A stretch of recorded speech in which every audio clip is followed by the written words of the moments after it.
10 ବର୍ଷର ପୁଅ କୈଳାସ। ବାପା ମାଙ୍କର ଗୋଟିଏ ବୋଲି ପୁଅ। ପୁରୀ ବଡ଼ ଦାଣ୍ଡରେ ଭକ୍ତଙ୍କ ଗହଳି, ଆଉ ସେହି ଗହଳିରେ ସେ କୁଆଡ଼େ ଚାଲିଯାଇଛି। ଖୋଜି ଖୋଜି ପାଉନାହାନ୍ତି ପରିବାର ଲୋକେ। ବାପା ବିଖ୍ୟାତ ବିହାରୀ ଆଉ ମା ସ୍ୱର୍ଣ୍ଣଲତା କାନ୍ଦି କାନ୍ଦି ବସି ଯାଇଛନ୍ତି ପୁରୀ ବଡ଼ ଦାଣ୍ଡରେ।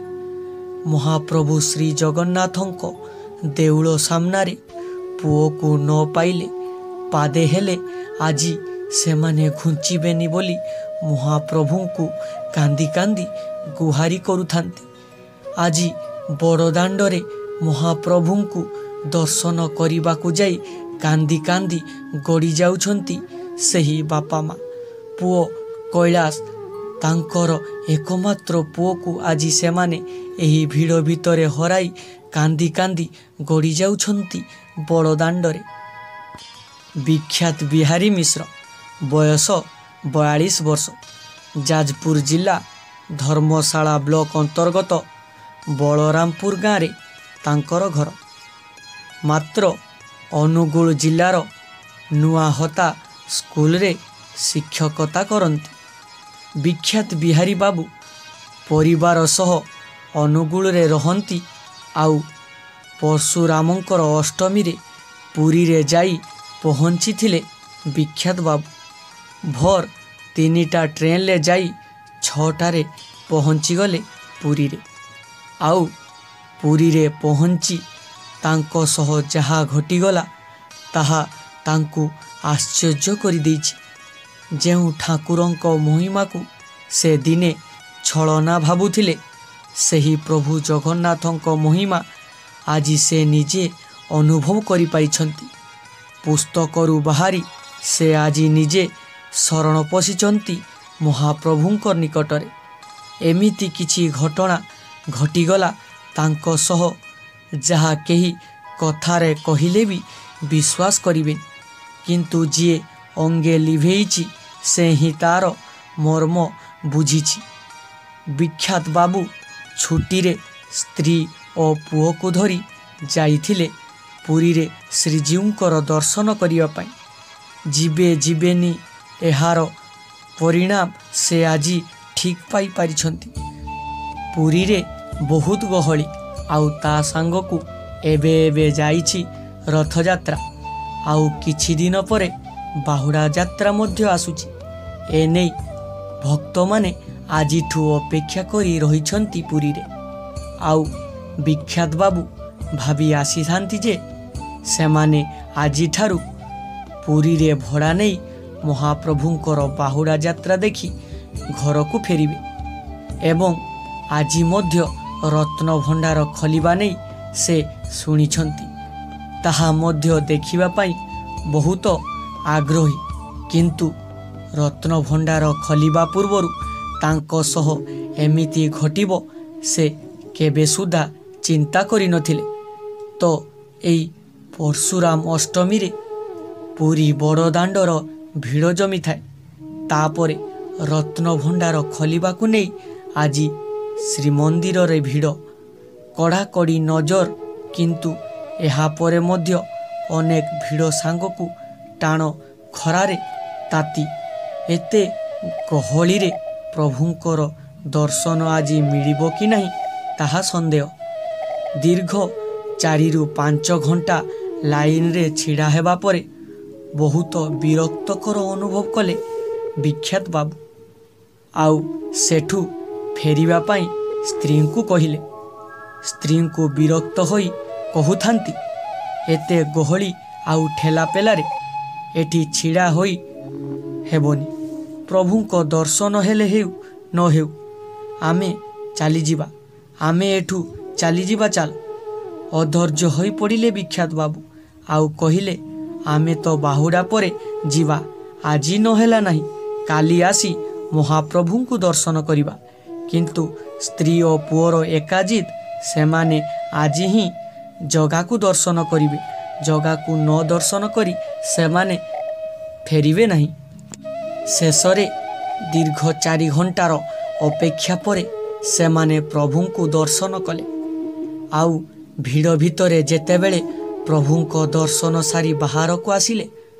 ହଠାତ୍ ତାଙ୍କର ନଜର ପଡ଼ିଲା ପାଖରେ ପୁଅ ଅଭିଳାଷ ନାହିଁ। ଚତୁର୍ଦିଗ ଯେମିତି ଅନ୍ଧକାର ଲାଗିଲା ସ୍ୱାମୀ ସ୍ତ୍ରୀ ଦୁଇ ଜଣଙ୍କୁ। ପୁଅ କାହିଁ ବୋଲି ମୁଣ୍ଡ ବୁଲେଇ ଦେଲା ତାଙ୍କର। ଏତେ ଗହଳି କେଉଁଠି ପୁଅର ହାତ ଛାଡ଼ିଦେଲେ। ବଡ଼ ଦାଣ୍ଡରେ ଭକ୍ତଙ୍କର ପ୍ରବଳ ଗହଳି ଥାଏ। ସରିଷ ଟିକିଏ ପକାଇବା ପାଇଁ ଜାଗା ମଧ୍ୟ ନଥାଏ। ଲକ୍ଷ ଲକ୍ଷ ଭକ୍ତଙ୍କ ସମାଗମ। ସବୁ ମୁହଁ ଅଛିନ୍ନା। ଏବେ କେଉଁଠି ପାଇବେ ପୁଅକୁ? ସ୍ୱାମୀ ସ୍ତ୍ରୀ ମିଶି ଚାରିଆଡ଼େ ପୁଅକୁ ଖୋଜୁଥାନ୍ତି, କିନ୍ତୁ କେଉଁଠି ପାଇଲେନି ପୁଅ ଅଭିଳାଷକୁ। ଏତେ ଗହଳିରେ କାହାକୁ କ'ଣ ପଚାରିବେ? ଏଭଳି ପରିସ୍ଥିତିରେ ଥିଲେ ଯେ ନା ସୂଚନା କେନ୍ଦ୍ରକୁ ଯାଇପାରୁଥିଲେ ନା ଚୁପ୍ ରହିପାରୁଥିଲେ। ତଥାପି କାନ୍ଦି କାନ୍ଦି କିଛି ଲୋକଙ୍କୁ ପଚାରୁଥାନ୍ତି। କେହି କେହି ମୁଣ୍ଡ ହଲାଇ ଚାଲି ଯାଉଥାନ୍ତି ତ ଆଉ କେହି ଆଖି ବୁଲେଇ ଚାଲି ଯାଉଥାନ୍ତି। ଆଉ କିଛି ଜଣ କହୁଥିଲେ, ହଁ ଗୋଟିଏ ପୁଅ ଧଳା ବେନିୟନଟେ ପିନ୍ଧି କାନ୍ଦି କାନ୍ଦି ଯାଉଥିଲା, କିନ୍ତୁ କୁଆଡ଼େ ଚାଲିଗଲା ଏ ଭିଡ଼ ଭିତରେ ତାହା କେହି କହିପାରୁନଥିଲେ।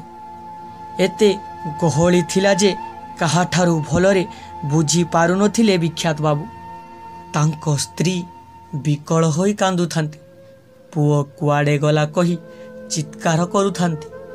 ସ୍ୱାମୀ ସ୍ତ୍ରୀ ଦୁଇ ଜଣ ଆଉ କିଛି ବୁଦ୍ଧି ବାଟ ନ ପାଇ ସବୁଆଡ଼େ ନିରାଶ ହେବା ପରେ ସ୍ୱାମୀ ସ୍ତ୍ରୀ ଦୁହେଁ ଶେଷରେ ଶରଣ ପଶିଲେ ପ୍ରଭୁ ଜଗନ୍ନାଥଙ୍କ ପାଖରେ। ଆକୁଳ ହୋଇ ଡାକିଲେ, ହେ ଜଗତର ନାଥ ଜଗନ୍ନାଥ, ହେ ବଡ଼ ଠାକୁର, ଏ କି ଦଣ୍ଡ ଦଉଛ ପ୍ରଭୁ? ଏତେ ଭିଡ଼ ଭିତରେ ଏତେ ସମୟ ଅପେକ୍ଷା କରି ତୁମକୁ ଦର୍ଶନ କଲୁ। ଏତେ ଗହଳିରେ ମୁଁ ଟିକେ ଅଧୈର୍ଯ୍ୟ ହୋଇ ପଡ଼ିଲି। ଆଉ ବିରକ୍ତ ହୋଇ କ'ଣ ଟିକିଏ ତୁମକୁ ଥଟ୍ଟାରେ କହିଦେଲି। ତା ବୋଲି ତୁମେ ଏତେ ନିଷ୍ଠୁର ହେବ ମହାବାବୁ? ଏତେ ଭିଡ଼ ଭିତରେ କେଉଁଠି ପୁଅର ହାତ ଛାଡ଼ିଦେଲୁ। ଏବେ ସେ କୁଆଡ଼େ ଚାଲିଗଲା? କେଉଁଠି ଖୋଜି ପାଇବୁ ତାକୁ? ଗୋଟିଏ ବୋଲି ପୁଅ ଆମର, ଆଗକୁ ପଛକୁ ଆଉ କେହି ନାହିଁ।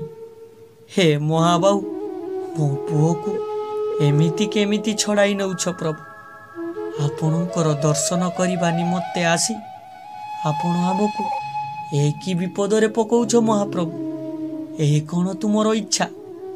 ଆପଣଙ୍କୁ ଦର୍ଶନ କରିବାକୁ ଆସି ଏତେ ବଡ଼ ଅଘଟଣ ଘଟିଯିବ ତାହା କେବେ ଚିନ୍ତା କରିନଥିଲେ ବିଖ୍ୟାତ ବାବୁ। ଏବଂ ବିଖ୍ୟାତ ବାବୁ ସେହି ମହାପ୍ରଭୁଙ୍କୁ ଗୁହାରି ଜଣାଇ ଭୋ ଭୋ ହୋଇ ସ୍ୱାମୀ ସ୍ତ୍ରୀ କାନ୍ଦି କାନ୍ଦି ଗଡ଼ି ଯାଉଥାନ୍ତି ବଡ଼ ଦାଣ୍ଡରେ। ଏବଂ ସେହି ଜଗତର ନାଥ ଜଗନ୍ନାଥଙ୍କୁ କହୁଥାନ୍ତି, ହେ କାଳିଆ ଠାକୁର, ହେ ମନୁଆ ଠାକୁର, ତମେ ତ ସମସ୍ତଙ୍କର ମନବାଞ୍ଛା ପୂରଣ କର, ଆଉ ସମସ୍ତଙ୍କର ଦୁଃଖରେ ସାହା ହୁଅ। ହେ ପ୍ରଭୁ, ତମକୁ ଦର୍ଶନ କରିବାକୁ ଆସି ଏତେ ବିପଦରେ ପଡ଼ିଯିବି, ତାହେଲେ ମୁଁ ଆପଣଙ୍କୁ ଦର୍ଶନ କରିବାକୁ ଆସିନଥାନ୍ତି ମହାପ୍ରଭୁ। ଏମିତି ରାଗରେ ବହୁତ କଥା ଗାଳି ଦେଇ ମହାପ୍ରଭୁଙ୍କୁ କହୁଥାନ୍ତି ବିଖ୍ୟାତ ବାବୁ। ଆଉ ସେଇ ମନୁଆ ଠାକୁର, ସେ ତ ଭାବର ଠାକୁର। ଯେତେ ପର୍ଯ୍ୟନ୍ତ ତାଙ୍କର ଭକ୍ତ ଭାବରେ ତାଙ୍କୁ ଟିକିଏ ଡାକ ନ ଦେଇଛି ଏବଂ ରାଗରେ ଟିକିଏ ଗାଳି ନ ଦେଇଛି, ସେ ଠାକୁର ତାଙ୍କ ଭକ୍ତର କଥା ଶୁଣନ୍ତିନି। ତ ଏହାପରେ ବିଖ୍ୟାତ ବାବୁଙ୍କ ସହିତ ଯାହା ଘଟିଗଲା ସେ ଦେଖି ତ ଆଶ୍ଚର୍ଯ୍ୟ ହୋଇଗଲେ। ମହାପ୍ରଭୁଙ୍କୁ ଗାଳି ଦେଲା ପରେ ମହାପ୍ରଭୁ ଯେମିତି ତାଙ୍କର ଗାଳି ଶୁଣି ତାଙ୍କ ପୁଅକୁ ତାଙ୍କ ପାଖକୁ ପଠାଇଦେଲେ। ଆଉ ସେହି ବଡ଼ଦାଣ୍ଡର ଗହଳି ଭିତରେ ଯେମିତି ତାଙ୍କ ପୁଅକୁ ଜଣେ ଶ୍ୟାମଳ ରଙ୍ଗର ବୟସ୍କ ବ୍ୟକ୍ତି, ବୟସ ପ୍ରାୟ 60ରୁ 65 ବର୍ଷ ମଧ୍ୟରେ ହେବ, ସେ ତାଙ୍କ ପୁଅକୁ ଧରି ତାଙ୍କ ଆଡ଼କୁ ଆସୁଛି। ଏବଂ ପୁଅକୁ ଦେଖି ସେତେବେଳେ ବିଖ୍ୟାତ ବାବୁ ଆଉ ତାଙ୍କ ସ୍ତ୍ରୀ ଖୁସିରେ ଆନନ୍ଦିତ ହୋଇଯାଉଥାନ୍ତି ଏବଂ ପୁଅକୁ ପାଖରେ ପାଇ ସେ ବିଭୋର ହୋଇଯାଇଥାନ୍ତି। କିନ୍ତୁ ସେତେବେଳେ ସେହି ବୁଢ଼ା ଲୋକଟିକୁ ଆଉ ସେମାନେ ଆଖି ବୁଲେଇ ଦେଖିବାରୁ ଆଉ ପାଇଲେ ନାହିଁ। ଏ ହେଉଛି ସେଇ ମହାପ୍ରଭୁଙ୍କର ଇଚ୍ଛା। ମହାପ୍ରଭୁଙ୍କର ଅପାର କରୁଣା ଯୋଗୁଁ ଆଜି ସେ ତାଙ୍କ ପୁଅକୁ ଫେରି ପାଇଛନ୍ତି ଏବଂ ମହାପ୍ରଭୁ ତାଙ୍କୁ ଏହି ବୁଢ଼ା ବେଶରେ ଆସି ତାଙ୍କ ପୁଅକୁ ଫେରାଇ ଦେଇଛନ୍ତି ବୋଲି ତାଙ୍କର ଏହି ସୁନ୍ଦର ଅନୁଭୂତିଟିକୁ ସେ ଆଜି ଆମ ନିକଟରେ ପ୍ରକାଶ କରିଛନ୍ତି। ତ ଏହି ସୁନ୍ଦର ଅନୁଭୂତିଟି ଆପଣମାନଙ୍କୁ କେମିତି ଲାଗିଛି ମତାମତ ଦ୍ୱାରା ଜଣାଇବେ। ତ ଆଜିର ଭିଡ଼ିଓରେ ଏତିକି ଥିଲା। ଆଉ ଏମିତି ସୁନ୍ଦର ଅନୁଭୂତି ଗୁଡ଼ିକୁ ଶୁଣିବାକୁ ଚାହୁଁଥିଲେ ଚ୍ୟାନେଲକୁ ସବସ୍କ୍ରାଇବ୍ କରି ରଖିଥାନ୍ତୁ। ଜୟ ଜଗନ୍ନାଥ।